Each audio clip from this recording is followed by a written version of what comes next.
PalWorld came onto the scene this year and actually blew everyone away with its own unique style of gameplay mixing with Pokémon and Arc. It surprised everyone with its incredible gameplay, also Pokémon-like abilities and mechanics, and also very much like Arc itself. From the game going to 19 million players all the way down to only just about over 100,000. But why is this?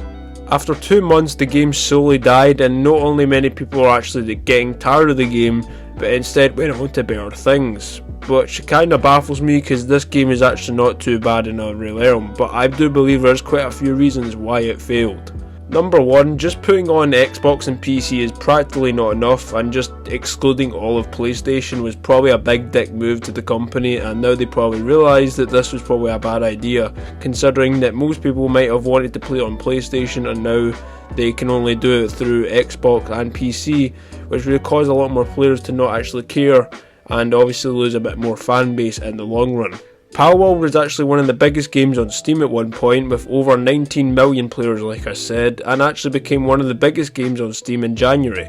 With all this going on, excluding all console players is probably a very bad idea, as most console players are actually pretty much most of the percentage of the world, and that would pretty much mean that everyone would have to buy a new PC just to play this game. Not to mention everyone having a rave about how mostly this game is just full of Pokemon clones, and they just took most of the designs from Pokemon and decided to implement in this game. I'm not gonna lie, some of them do look very similar to those creatures in those specific games, but I do believe they actually tried to step outside the box a little bit and actually make their own kind of unique takes on these characters. Not to mention it is pretty controversial giving little tiny creatures guns for whatever reason.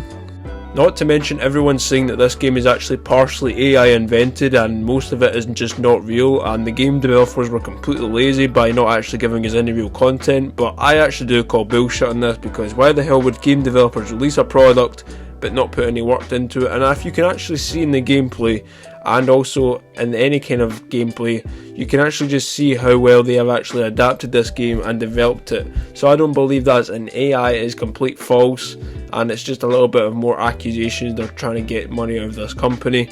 However, I don't believe there is any AI in this game. It doesn't seem like they wanted to put any AI in it anyway, even though that is a thing now. I mean, you may as well just leave them alone and just say, hey, AI is not, it could be there, but it's not. So honestly, AI is probably very false in this aspect.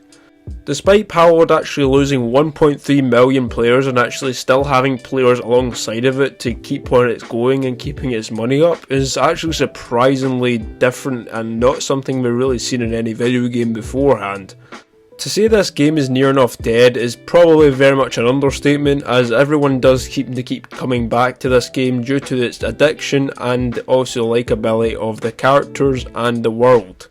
We've seen in games such as Elden Ring that the open world niche is actually very addictive and also very expansive when it comes to actually playing these games for the very first time and actually putting in multiple hours into these games, giving these companies loads of money and actually just making this a whole big niche itself, which I think is going to be absolutely booming in the future if more companies step up on board and start making more of these types of open world action adventure strategy games.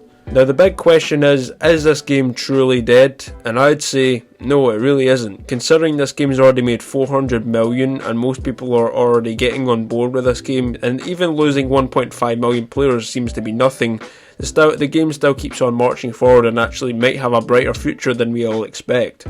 I'd say if the developers release a very good update for this game, I think that we could see the return of even more players coming into this game, and perhaps a PS5 release if they actually get round to that and actually have a deal with Sony. By doing this, not only will their player count rise, but their money will also rise as well, so I don't think they'll ever complain about that. And if they focus on the other consoles, we may even get a Nintendo Switch release or even a full Xbox release after this game is out of its pre-alpha state right now.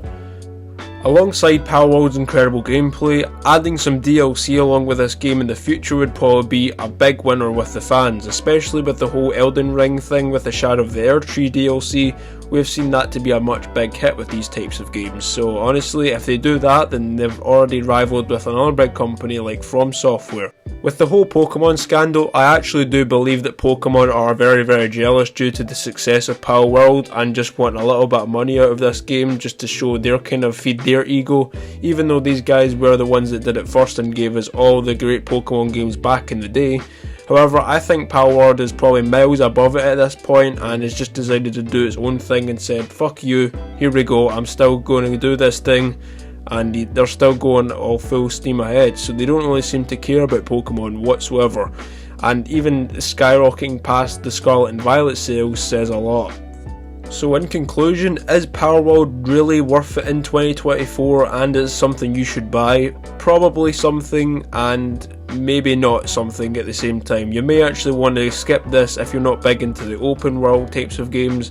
And also with Elden Ring, it was also very much like that kind of idea, even though the gameplay was hard as shit and I couldn't get past one level.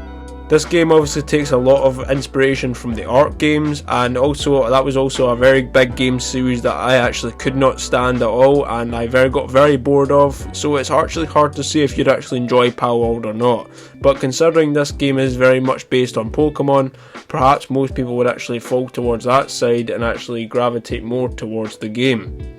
I can't really see PalWorld slowing down at any time in the future, and it's probably going full steam ahead thanks to the fire that Pokemon has gave them to keep on going, and actually going to probably shut down Pokemon in the process, which is probably never going to happen, but they could at least try. So guys, let me know down below what you guys think of PalWorld. Is it something you'd rather pick up? Is it something you have enjoyed? I've played it already. Let me know your guys' thoughts down in the comment section, and is it something worthwhile buying? And without further ado, I'll see you guys in the next video. Take care and peace.